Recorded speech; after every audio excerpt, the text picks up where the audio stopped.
Ladies and gentlemen, it's Land Say Go, and we are here in spoiler season. I'm Jeremy, and I'm joining you today, April 16th, 2019, to review 7 cards. The finale series is really looking to be promising. There's been a finale printed in each color, but spoiled today was Finale of Eternity. X, 2 black, destroy up to 3 target creatures with toughness X or less. If X is 10 or more, return all creatures from your graveyard to the battlefield. This card at Mythic Sorcery will see play. As black gains more and more traction, specifically with the new Bolus God Pharaoh or God Dragon that was just spoiled, I can certainly see this being a slot in.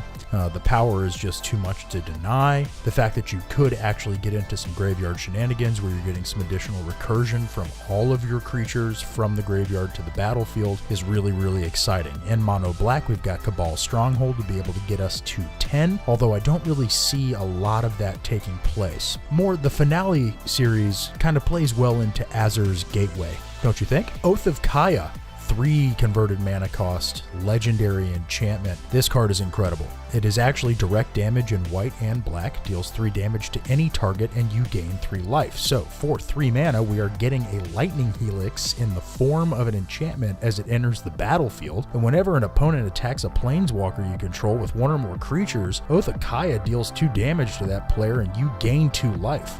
This is an incredibly powerful card. If Esper Control didn't already have enough, you will guarantee that you can see this card in play, even in the main board, probably in 3 or 4 copies. It's just so incredibly powerful. I understand that there's negates out there and Dovin's Veto to be able to clamp this down a little bit, but Oath of Kaya is a ridiculously powerful card. I expect to see it in a number of decks on a go-forward basis, continuously in Standard until it rotates. Here's a card that I'm really excited about, Bioessence Hydra for 3 green-blue for a 4/4 trample Hydra mutant. When it enters the battlefield, it gets a +1/+1 counter for each loyalty counter on planeswalkers, plural, that you control. Whenever 1 or more loyalty counters are put on a planeswalker you control, put that many +1/+1 counters on Bioessence Hydra. So they're asking you to play combinations of planeswalkers decks. This definitely could be a top-end finisher. Certainly there is a number of targeted removal spells that can easily deal with this. It does not have hexproof, but given the proper balance in green and blue, certainly including maybe some white for some Bant synergies,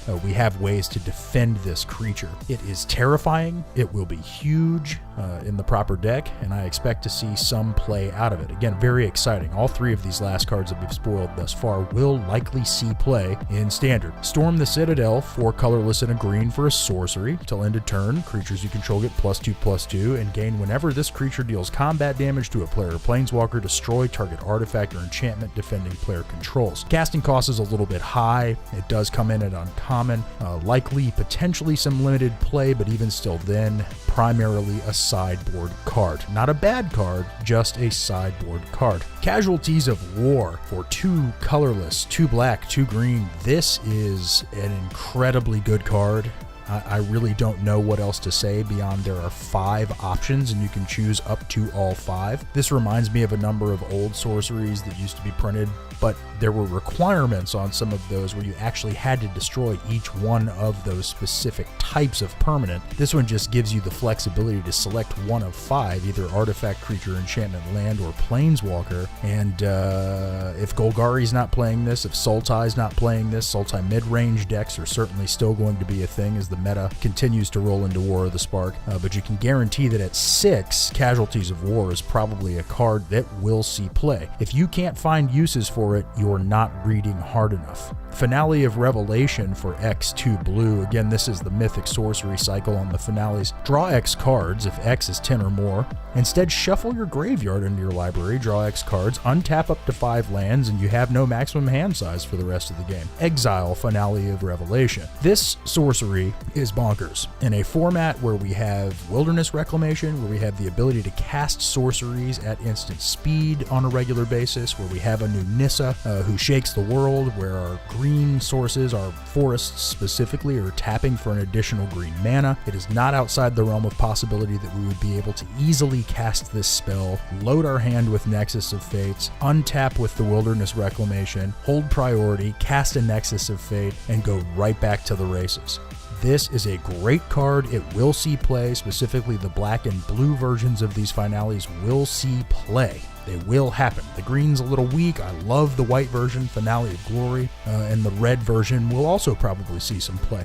That was spoiled a couple of days ago. Blast Zone. We now have engineered explosives on a land. Things are really starting to get crazy. I've been kind of blowing the horn a little bit about some power creep here in Magic.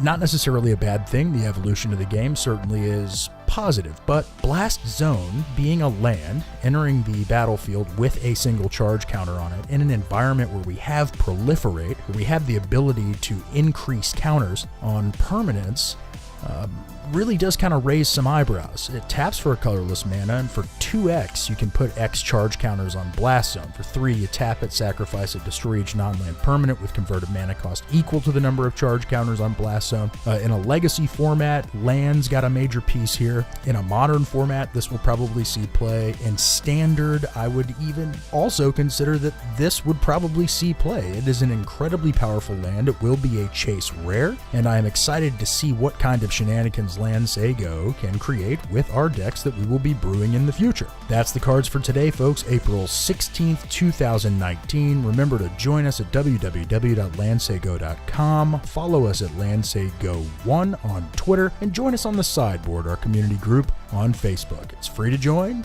and we can't do this without you. See you tomorrow.